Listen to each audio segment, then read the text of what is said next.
Welcome back to our YouTube channel students. आज हम करेंगे class 10th science chapter 5 life process के कुछ इंपॉर्टेंट एमसीक्यूज क्वेश्चंस।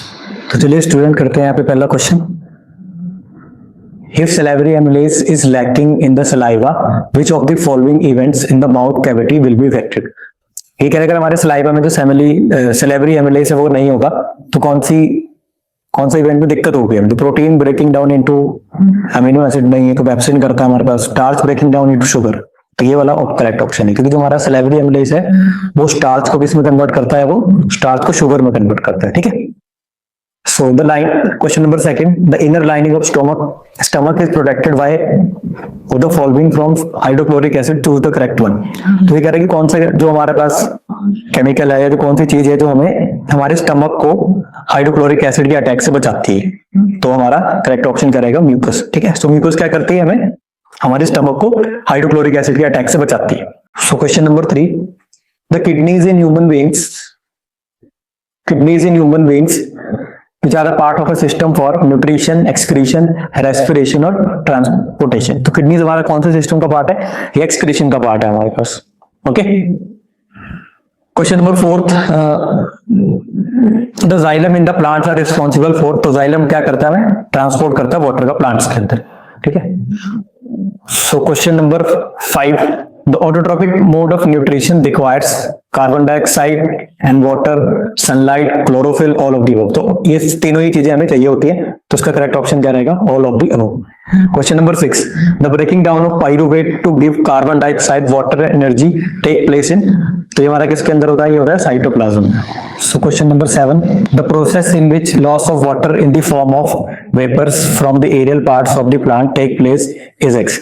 दो प्रोसेस जिससे लॉस ऑफ वाटर होता है उसको हम लोग क्या बोलते हैं, उसको हम लोग बोलते हैं ट्रांसपिरेशन। Okay, transpiration. और जिसकी मदद से क्या होता है, टेम्परेचर रेगुलेट होता है। टेम्परेचर क्या होता है हमारे पास, रेगुलेट होता है। तो करेक्ट ऑप्शन क्या रहेगा इसका, transpiration and temperature regulation. So question number 8, water in the roots enters due to the function. अब कह रहा है कि water in the roots enters due to, roots के अंदर वाटर क्यों एंटर करता है, तो the function of the root to absorb water. ये वाला नहीं है, difference in the concentration of ions between the roots and the soil. ये हमारा करेक्ट ऑप्शन रहेगा। जब आयंस की कंसंट्रेशन का डिफरेंस होता है सोइल में और रूट्स में, तब जो हमारा वाटर होता है उस डिफरेंस को एलिमिनेट करने के लिए रूट्स के अंदर चला जाता है। Question number 9, opening and closing of stomata is due to. अब जो स्टोमेटा होता है उसकी ओपनिंग और क्लोजिंग क्यों होती है, क्यों बंद होते हैं और खुलते हैं वो, high pressure of the gases inside the cells. नहीं, ये सही नहीं है। Movement of the water in and out of the guard cells. तो ये हमारा करेक्ट ऑप्शन है। जब उनके अंदर वाटर इन और आउट होता है तो जो गार्ड सेल्स होते हैं उसकी हेल्प से वो क्या करते हैं, ओपन और क्लोज होते हैं। ठीक है। सो question number 10, so during vigorous exercise the occurrence of cramps in the outer muscles of an athlete is due to the conversion of pyruvate to। तो उसमें जब हमारा पाइरूवेट लैक्टिक एसिड में कन्वर्ट हो जाता है तो हमें क्रैम्प्स होते हैं। Question number 11, during respiration exchange of gases occurs in. तो रेस्पिरेशन के दौरान एक्सचेंज ऑफ गैसेस कहां पे होता है, ये हमारे पास होता है एल्वियोलीज के अंदर। Okay. Question number 12, assertion, blood clotting prevents excessive loss of blood. ये हमारी एसर्शन ठीक है। Blood clotting is due to the blood plasma and blood cells present in the blood. ये स्टेटमेंट हमारी रॉन्ग है। जो ब्लड क्लोटिंग होती है हमारे पास वो प्लेटलेट्स की वजह से होती है। ठीक है। तो पहली स्टेटमेंट ठीक है और दूसरी हमारे पास क्या है, रॉन्ग है। तो करेक्ट ऑप्शन क्या रहेगा, option C. So question number 13, consider the following statement about small intestine and select one which is not correct. तो हमने इंटेस्टाइन, स्मॉल इंटेस्टाइन के रिलेटेड सारी स्टेटमेंट है, बताना है इसमें से कौन सी ट्रू नहीं है, करेक्ट नहीं है। सो पहले देखते हैं, the length of small intestine in the animals differs as it depends on the type of food date. ये करेक्ट स्टेटमेंट है। The small intestine is the site of complete digestion of food. तो small intestine में हमारा complete digest हो जाता है food. ये statement हमारे पास रॉन्ग है। ओके। सो फिर इसका करेक्ट ऑप्शन क्या रहेगा, option B. Question number 14, an organism which break down the food material outside the body and then absorb it. तो ये हमारे पास क्या है, ब्रेड मोल्ड है। ये फैक्ट बेस्ड क्वेश्चन है। ये जो ब्रेड मोल्ड क्या करता है, अपने फूड को बाहरी आउटसाइड ही क्या कर लेता है, इसको ब्रेक कर लेता है और देन फिर ऑब्जर्व करता है, इसको एब्जॉर्ब करता है। Question number 15, the process in which transport of soluble products of photosynthesis take place in the plant is known as। तो प्रोसेस जिसमें जो फोटोसिंथेसिस के जो सोल्यूबल प्रोडक्ट्स होते हैं वो प्लांट के अंदर ट्रांसपोर्ट होते हैं, उस प्रोसेस को हम क्या बोलते हैं? उसको हम बोलते हैं translocation. Question number 16, assertion reason question है ये। In the human heart ventricles have thicker muscular walls than arteria. ठीक है, ये स्टेटमेंट, जो वेंट्रिकल्स होते हैं उनके जो वॉल्स होते हैं वो थिक वॉल्स होते हैं। इसका रीजन देखते हैं। Ventricles have to pump the blood into the various organs. तो वेंट्रिकल्स को क्या करना पड़ता है? वेरियस ऑर्गन्स में ब्लड को पंप करना पड़ता है, तो इसके लिए उनको थिक और स्ट्रॉन्ग वेसल्स की जरूरत होती है। तो ये दोनों स्टेटमेंट ठीक है, और दोनों स्टेटमेंट ठीक है और रीजन भी करेक्ट है यहाँ पे। तो उसका करेक्ट ऑप्शन क्या रहेगा? Option A.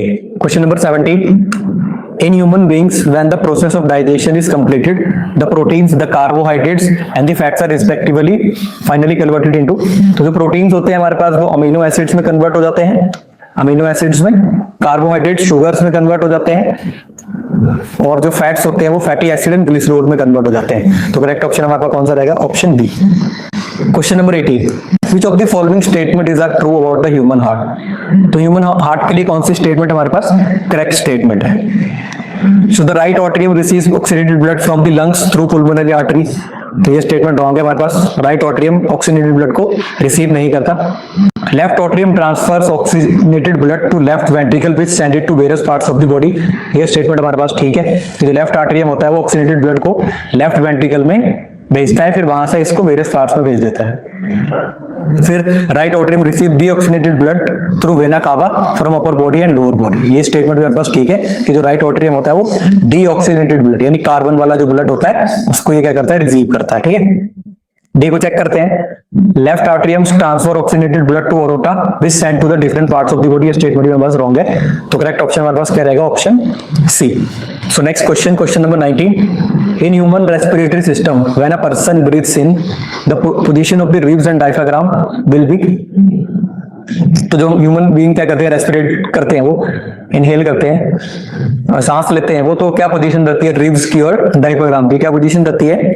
तो जो रिब्स होते हैं लिफ्ट कर जाते हैं ऊपर की तरफ, और जो डायफ्राम होता है हमारा फ्लैटेंड हो जाता है। तो इसका ऑप्शन क्या रहेगा? Correct option B.